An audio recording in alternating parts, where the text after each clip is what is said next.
चलिए दोस्तों नमस्कार, आप सभी लोगों का बहुत बहुत स्वागत है हमारे चैनल प्राचीन ज्ञान में। दोस्तों, बुराई पर अच्छाई के जीत को विजयदशमी के रूप में हम सब मनाते हैं, क्योंकि बुराई पर अच्छाई की जीत हुई थी। प्रभु राम जी ने रावण को मारा था।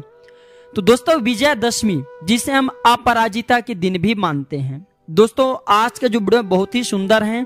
ये वीडियो उन लोगों के लिए सुंदर है जो लोग अपने शत्रु पर विजय प्राप्त करना चाहते हैं, जो लोग जैसे कि हर क्षेत्र में, जैसे राजनीतिक क्षेत्र से जुड़े हैं, तो उनके लिए ये वीडियो बहुत ही सुंदर है। या फिर आप आने वाले समय में राजनीतिक क्षेत्र में अपना कैरियर बनाना चाहते हैं, विजय होना चाहते हैं, तो उनके लिए भी ये वीडियो बहुत ही सुंदर है। वीडियो को ध्यान से देखिएगा, क्योंकि हमारे चैनल प्राचीन ज्ञान में इस प्रकार के अमूल्य जानकारी आप लोगों को सिखाए जाते हैं। तो दोस्तों, विजयदशमी की पावन पर्व पर माता अपराजिता की पूजा की जाती है, क्योंकि भगवान श्री रामचंद्र जी ने 9 दिनों तक माता नौ दुर्गा की व्रत रखा था और 10वीं तिथियों की रावण को मारा था।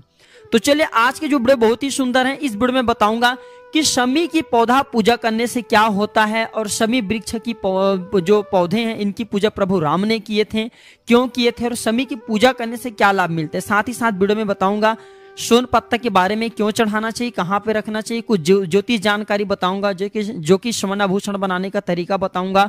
साथ ही साथ दोस्तों, आज के दिन लाए जाने वाले, अर्थात दोस्तों जैसे कि आज 10वीं तिथि है, तो 10वीं तिथि के दिन लाए जाने वाले जड़ के बारे में बताऊंगा। यकीन मानिए, ये जड़ आपके बंद किस्मत के ताले खोल देंगे। भगवान की कसम हम खा करके कह रहे हैं, माता रानी कसम खा रही है, कोई साधारण जड़ नहीं।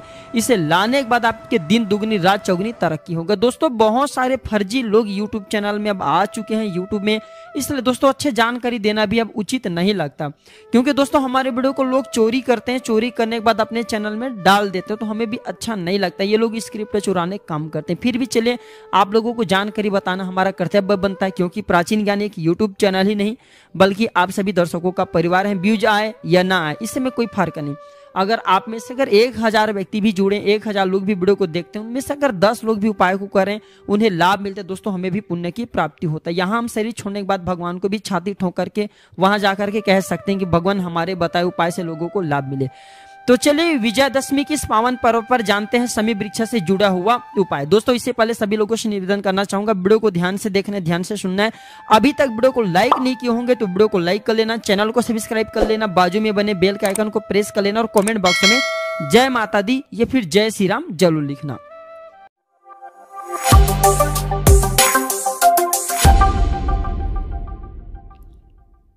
तो शमी वृक्ष की पौधे, दोस्तों धर्म शास्त्र में शमी वृक्ष को कल्प वृक्ष माना जाता है। शमी की जो पौधा है इसे कल्प वृक्ष माना जाता है। जिस प्रकार कल्प वृक्ष के नीचे में रह करके जिस भी वस्तु का आप ध्यान करते हैं, जो वस्तु की आप कल्पना करते हैं, वह वस्तु तुरंत ही प्रकट हो जाता है। लेकिन दोस्तों, शमी वृक्ष जो है ये भी कल्प वृक्ष है, इसके सामने में जिस भी भौतिक सुख का मांग करते हैं, वह भौतिक सुख आपको जरूर प्राप्त होता है। शमी वृक्ष की पूजा स्वयं भगवान नारायण ने, अर्थात प्रभु राम ने, जब भगवान नारायण राम अवतार धारण किए, तब प्रभु राम ने रावण को मारने से पहले, जब विजयदशमी के दिन रावण पर विजय प्राप्त करने से पहले 10वीं दिन शमी वृक्ष की पूजा करके प्रभु राम ने रावण को मारने के लिए गए थे। तो शमी वृक्ष की पूजा क्यों करते हैं, और आज भी सभी लोग शमी वृक्ष की पूजा करते हैं। तो शमी वृक्ष, जो शमी वृक्ष है, इसे माता अपराजिता के स्वरूप माना जाता है। इसलिए मैं बोला ना कि जो लोग राजनीतिक क्षेत्र से जुड़े हैं उनके लिए ये वीडियो बहुत ही सुंदर है।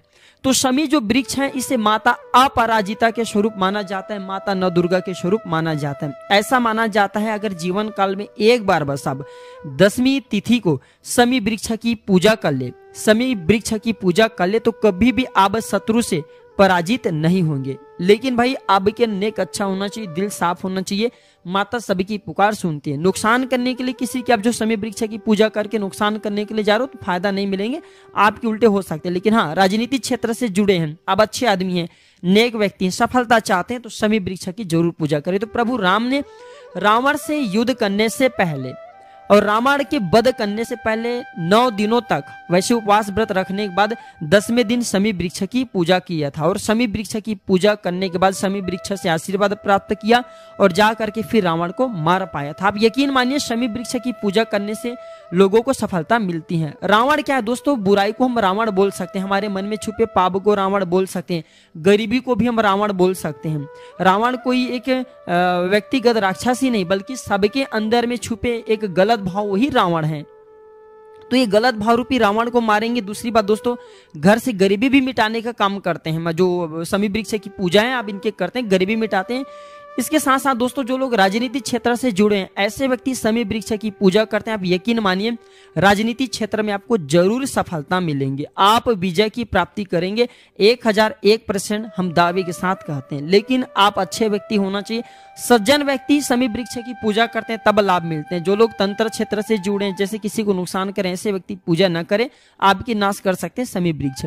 अब जानते हैं पांडव ने क्यों किया था शमी वृक्ष की पूजा, क्योंकि भाई पांडव ने भी वनवास के दौरान अपने हथियार को शमी वृक्ष के नीचे में छुपा करके रखे थे। और जैसे इनके वनवास पूर्ण हुए, जब महाभारत युद्ध होने वाला था उस समय पांचों भाई पांडव ने भी शमी वृक्ष की पूजा की। और शमी वृक्ष की पूजा करने के बाद ही शमी वृक्ष के पुण्य के प्रताप के कारण ही, ये फिर यूं बोलूं तो शमी वृक्ष के आशीर्वाद के कारण ही पूरे 100 कौरवों को मार पाए थे। यहाँ तक कि द्रोणाचार्य और जितने भी बड़े बड़े जो धुरंधर योद्धा थे सबको मार पाए थे। तो यकीन मानिए पेड़ पौधे ईश्वर के स्वरूप हैं, पेड़ पौधे के आशीर्वाद से व्यक्ति का कल्याण जरूर होता है। जो शमी वृक्ष है इसे विजय का प्रतीक माना जाता है, साक्षात मां अपराजिता है जिनके ऊपर, जैसे कि बर्बरी को साक्षात मां अपराजिता का आशीर्वाद प्राप्त था। दोस्तों चाहे तो बर्बरिक एक ही बाण से संपूर्ण महाभारत को समाप्त कर सकता था, एक ही बाण से।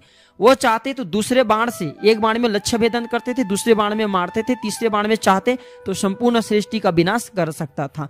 तो अपराजिता भैया जिन्हें सिद्ध हो जाए, अपराजिता कोई साधारण माता नहीं, अपराजिता जो अपराजिता के भक्त होते हैं उन्हें हर क्षेत्र में सफलता मिलती भी। मैं नवरात्रि के दौरान भी कुछ लोगों को बताया था कि अपराजिता स्तोत्र आता है, अब इनके पाठ करें। अपराजिता स्तोत्र के पाठ करने से दोस्तों बहुत ही ज्यादा लाभ मिलते हैं, राजनीतिक क्षेत्र में आगे बढ़ते हैं। अगर आपके शत्रु आपके परेशान करते हैं वो बिल्कुल ही उनके चिथड़े उड़ा देती है माता, इतना पावर होती है माँ अपराजिता में। तो माँ अपराजिता अगर आप जो है शमी वृक्ष की पूजा करते हैं 10वीं के दिन तो आपके ऊपर में प्रश्न रहता है, आपको खूब तरक्की देते हैं। अब चलिए जानते हैं कि शमी वृक्ष की पूजा कैसे करें, क्योंकि हर लोग बोलते हैं अपने वीडियो में कि शमी वृक्ष की पूजा करें और इस दिन रावण को शमी के पत्ते भी चढ़ाते हैं। बहुत सारे लोग रावण को भी शमी के पत्ते चढ़ाते हैं, भगवान भोलेनाथ को चढ़ाते हैं, माता पार्वती को चढ़ाते हैं, माता दुर्गा को चढ़ाते हैं, शमी के पत्ते चढ़ाते हैं। तो शमी की पूजा हम किस प्रकार से करें? शमी की पूजा करना बहुत ही साधारण है, जनसाधारण से जनसाधारण व्यक्ति भी शमी वृक्ष की पूजा कर सकते हैं। क्योंकि दोस्तों मैं हर दिन बोलता हूं हमें गर्व होना चाहिए कि हम भारत भूमि में पैदा हुए हैं और भारत भूमि में पैदा होने के साथ साथ इस प्रकार के पेड़ पौधे आज भी हमारे बीच में उपस्थित हैं। ये पेड़ पौधे न जाने दोस्तों हमें कितना लाभ देते हैं। आप यकीन मानिए ये पेड़ पौधे हमें फ्री में प्राण वायु देते हैं। दूसरा बात दोस्तों ये हमारे अनेकों प्रकार के दुख तकलीफ को दूर करते हैं। तीसरा बात दोस्तों ये पेड़ भरने के लिए हमें फल प्रदान करते हैं और भोजन पकाने के लिए हमें काष्ठ भी प्रदान करते हैं। इसलिए दोस्तों कहीं ना कहीं अगर धर्म दृष्टि से देखा जाए, अध्यात्म दृष्टि से देखा जाए तो पेड़ पौधे हमारे लिए बहु उपयोगी हैं और ये ईश्वर के प्रथम स्वरूप हैं। तो शाम के समय अब शमी वृक्ष के नीचे में घी का दीपक या फिर सरसों तेल का दीपक जरूर जलाना। अगर माँ अपराजिता के नाम लेकर क्या बोलना कि माता अपराजिता आपकी आशीर्वाद प्राप्त करने हेतु आज जो मैं शमी वृक्ष के नीचे में घी का दीपक जला रहा हूं। इसके बाद आप जो घी का दीपक जलाइए 1001% आप हर क्षेत्र में विजय प्राप्त करेंगे। जब दोस्तों किसी क्षेत्र में आप कदम रखते हैं तो आपके अपने ही पैर खींचने लगते हैं, एक दूसरे के पैर खींचने में लगे होते हैं, लोग आगे बढ़ते हुए देख नहीं सकते। तो दोस्तों शाम के समय आप जो है घी का दीपक आप जो है शमी वृक्ष के नीचे में जलाइए, आप हमेशा अपराजित रहेंगे। एक ही दिन बस जलाइए, आपको डेली जलाने की जरूरत नहीं, केवल 10वीं के दिन शाम के समय में आपको जलाना है।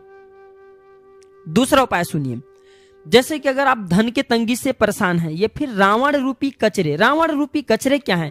आपके घर के अपने लोग ही आपके पीछे लगे हुए हैं, तंत्र बाधा कराते हैं, या फिर गांव बस्ती के लोग या फिर शहरों में रहते हैं तो शहर के लोग पड़ोसी जो तंत्र बाधा कराते हैं। तो एक काम करना, शमी वृक्ष की जड़ पर कच्चे दूध डाल देना, शाम के समय में ही कच्चे दूध डालना और आपको प्रार्थना करना है कि हे शमी वृक्ष, हे माँ अपराजिता, हमारे शत्रु, आप जो शत्रु अपने नाम, जो शत्रु के नाम जानते हो शत्रु बोल देना, नहीं जानते शत्रु ज्ञात अज्ञात ये भी बोल सकते हैं। क्योंकि दोस्तों कभी कभी हम जो जिसे हम अपना शत्रु समझते हैं ना, वो शत्रु नहीं होते बल्कि कुछ और लोग ही पीठ पीछे वार कर जाते हैं। तो समी वृक्ष की जड़ पर कच्चे दूध डालने से शत्रु का नाश होता है और शत्रु रूपी गरीबी का भी नाश होता है। अब यकीन मानिए दोस्तों, गरीबी मनुष्य का सबसे बड़ा शत्रु है।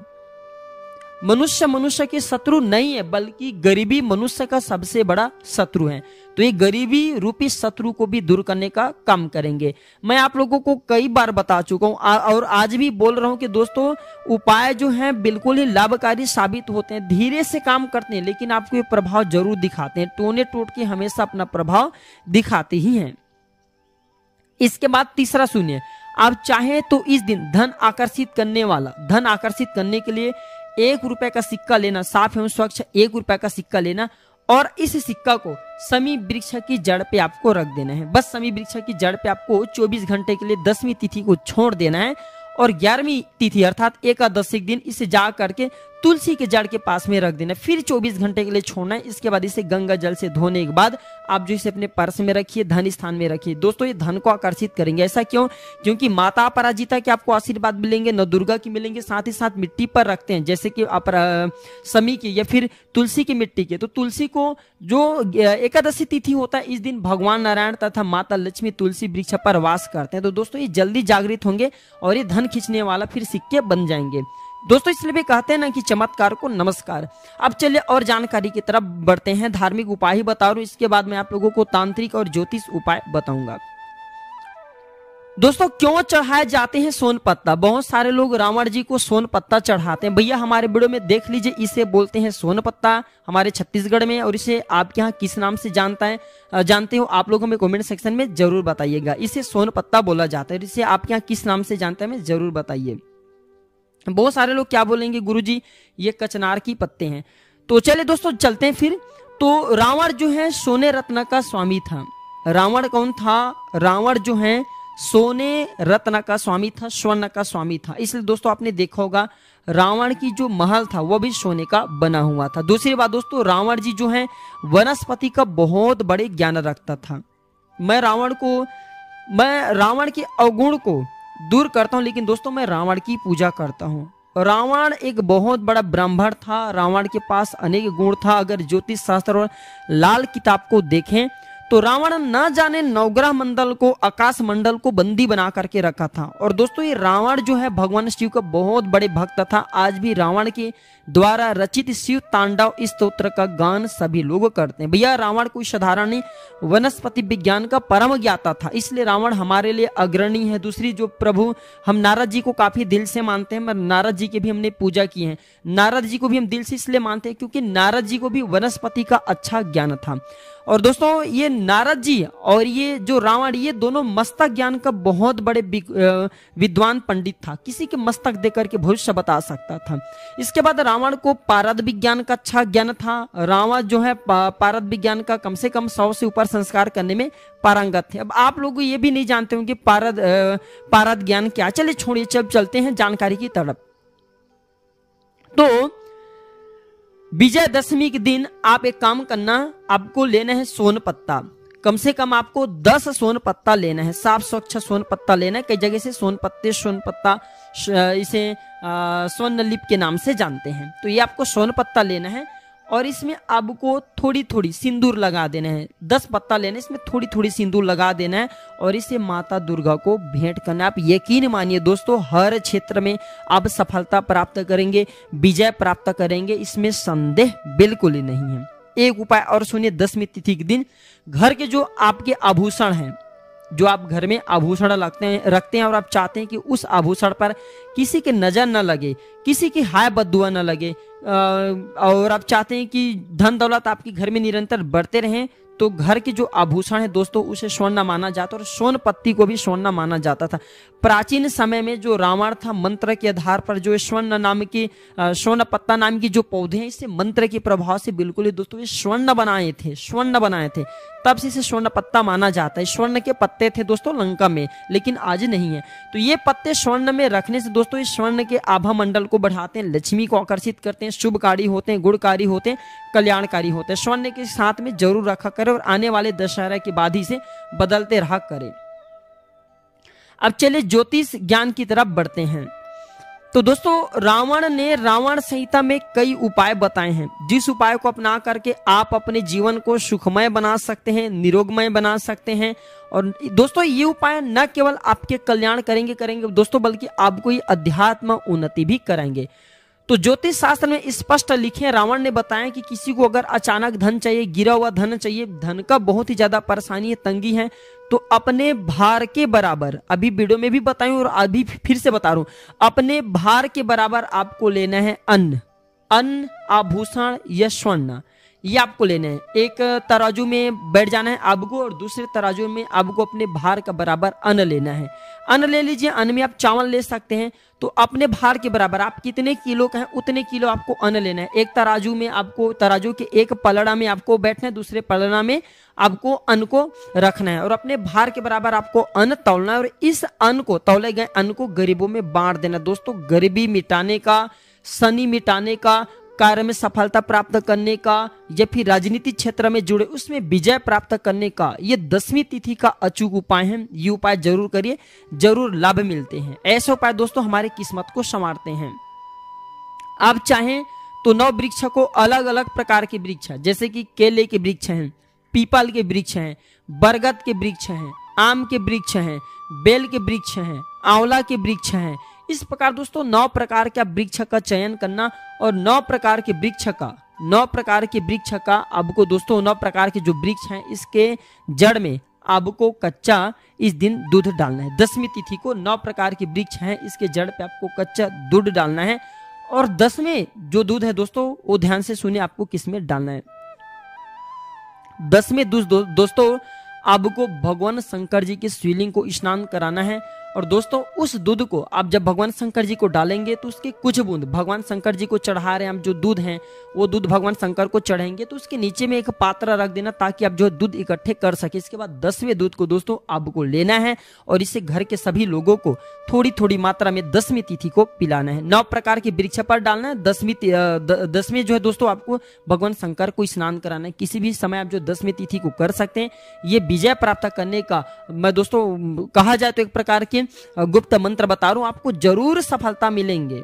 किसमें सफलता मिलेंगे? कार्य क्षेत्र में, घर में अलक्ष्मी वो भगेंगे।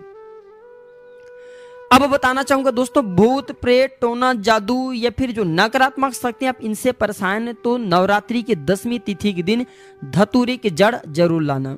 धतूरे की जड़ लाना, छोटे से जड़ आपको गंगा जल में 2 घंटे के लिए डुबा करके रख देने। इसके बाद दोस्तों धूप दीप इत्यादि दिखा करके गले में धारण कर लेना। भूत प्रेत टोना जादू जितने भी नकारात्मक शक्ति आपके बाल बांका नहीं कर पाएंगे, जो आपको निरंतर नुकसान करने में तुले होते हैं, लगे होते हैं, ऐसे लोग भी आपके बाल बांका तक नहीं कर पाएंगे। एक उपाय जरूर करना मनोकामना पूर्ति करने के लिए। गौ माता के शरीर में संपूर्ण देवी देवता वास करते हैं। गौ माता के शरीर में संपूर्ण देवी देवता वास करते हैं। गौ माता के रोम से लेकर के प्रत्येक अंग देवी देवताओं से सुशोभित हैं, सज्जित हैं, देवी देवता वास करते हैं। तो दोस्तों ऐसा माना जाता है गौ माता के सिर पर हाथ फेरने से, गौ माता के सिर पर हाथ फेरने से पूर्वकृत पाप मिटते हैं, दोष मिटते हैं, कलह दूर होते हैं, कलेश दूर होते हैं, परेशानी दूर होते हैं। विजय दशमी दिन अगर गौ माता के सिर पर हाथ फेरा जाए तो आप यकीन मानिए दोस्तों आपके हाथ फेरने से आपके पूर्वकृत सारे दोष दूर हो जाएंगे। और दोस्तों जिनके दोष दूर होते हैं ऐसे व्यक्ति खूब अध्यात्म उन्नति करते हैं। और माता से आप प्रार्थना करना 10वीं तिथि के दिन के हे माता हमें हमारे कार्य क्षेत्र में उन्नति प्राप्त हो, हमारे मनोकामनाओं को पूर्ण करे। बस माता की आपको सिर को, जो माता जो गौ माता है उनके सिर को आपको दोस्तों सहलाना है, उनके मस्तक पर आपको हाथ फेरना है। चलिए एक उपाय और बता रहा हूं, अंतिम उपाय है, इसके बाद दोस्तों मैं वीडियो समाप्त करूंगा। मैं आप लोगों को हर दिन अच्छे अच्छे पेड़ पौधे की जानकारी बताता हूं, जड़ी बूटी की जानकारी बताता हूं। दोस्तों अब इस प्रकार की जानकारी थोड़ा बताने में अब अच्छा नहीं लगता। लोग हमारे टॉपिक को चोरी कर रहे हैं और चोरी करके कुछ पैसा कमाने के चक्कर में फाल्स जानकारी बताते हैं दोस्तों, इसलिए हमें थोड़ा सा दुख दर्दा होता है। ऐसा लगता है कि यूट्यूब को छोड़ दें।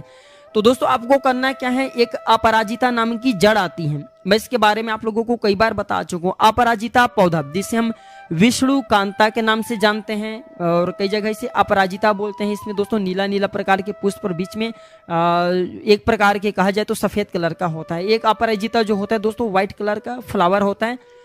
तो जो ये अपराजिता है सफेद कलर के और नीले कलर के दोनों चलेंगे, किसी भी प्रकार के अपराजिता हो सफेद या नीला दोनों चलेंगे। तो इनके छोटे से जड़ आपको खन करके लाना है। मैं हमेशा कहता हूँ पूरे पेड़ पौधे की जड़ को जड़ से उखाड़ करके मत लाया करें। कभी भी पेड़ पौधे को जड़ से आप उखाड़ करके लाते हैं दोस्तों आपको पाप लगता है। क्यों लगता है? क्योंकि दोस्तों उसे बचा करके रखना जरूरी है। आप प्रकृति में जितने ज्यादा भौतिक वस्तु का उपयोग करेंगे प्रकृति से आपको उतना ही चीज लेना है दोस्तों जितना आपको जरूरत है, और एक्स्ट्रा लेते हैं आप उन्हें नुकसान करते हैं। प्रकृति माता भी रुष्ट होती है। कभी भी ध्यान रखिए, आवश्यकता से ज्यादा चीज स्वयं लोगों की विनाश के कारण होते हैं, स्वयं की विनाश के कारण होता है।